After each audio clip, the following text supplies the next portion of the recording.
मत्ती अध्याय 4। तब उस समय आत्मा यीशु को जंगल में ले गया ताकि इबलीस से उसकी परीक्षा हो। वह 40 दिन और 40 रात निराहार रहा। अंत में उसे भूख लगी। तब परखने वाले ने पास आकर उससे कहा, यदि तू परमेश्वर का पुत्र है तो कह दे कि ये पत्थर रोटियां बन जाए। उसने उत्तर दिया कि लिखा है कि मनुष्य केवल रोटी ही से नहीं परंतु हर एक वचन से जो परमेश्वर के मुख से निकलता है जीवित रहेगा। तब इब्लीस उसे पवित्र नगर में ले गया और मंदिर के कंगूरे पर खड़ा किया और उससे कहा, यदि तू परमेश्वर का पुत्र है तो अपने आप को नीचे गिरा दे, क्योंकि लिखा है कि वह तेरे विषय में अपने स्वर्गदूतों को आज्ञा देगा और वे तुझे हाथों हाथ उठा लेंगे, कहीं ऐसा ना हो कि तेरे पाँवों में पत्थर से ठेस लगे। यीशु ने उससे कहा, यह भी लिखा है कि तू प्रभु अपने परमेश्वर की परीक्षा ना कर।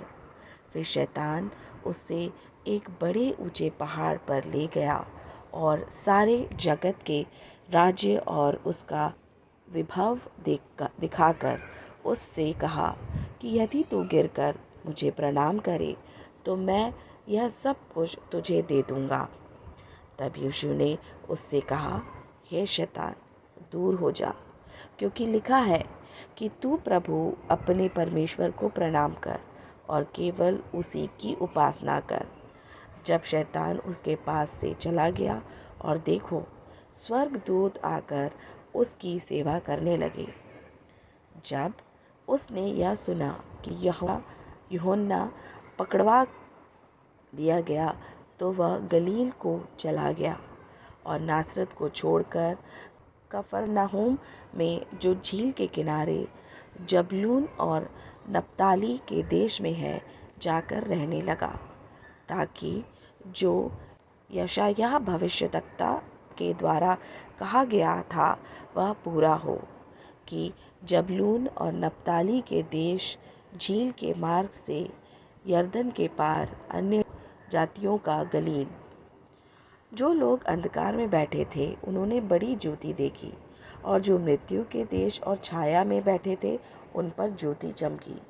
उस समय से यीशु प्रचार करना और यह कहना आरंभ किया कि मन फिराओ, क्योंकि स्वर्ग का राज्य निकट आया है।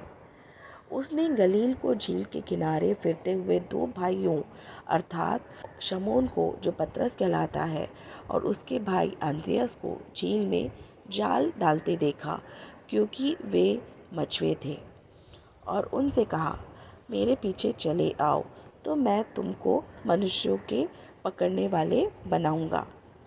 वे तुरंत जालों को छोड़कर उसके पीछे हो लिए, और वहाँ से आगे बढ़कर उसने और दो भाइयों अर्थात जब्दी के पुत्र याकूब और उसके भाई यूहन्ना को अपने पिता जब्दी के साथ नाव पर अपने जालों को सुधारते देखा और उन्हें भी बुलाया।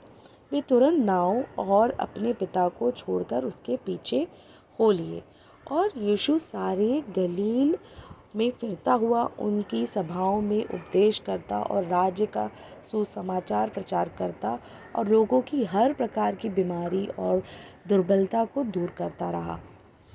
और सारे यूरिया में उसका यश फैल गया, और लोग सब बीमारियों को, जो नाना प्रकार की बीमारियों और दुखों में जकड़े हुए थे और जिनमें दुष्ट आत्माओं की और मिर्गी बालों और झोले के मारे हुओं को उसके पास लाए, और उसने उन्हें चंगा किया। और गलील और दिकापुलिस और यरूशलेम और यहूदिया से और यरदन के पार से भीड़ की भीड़ उसके पीछे हो ली।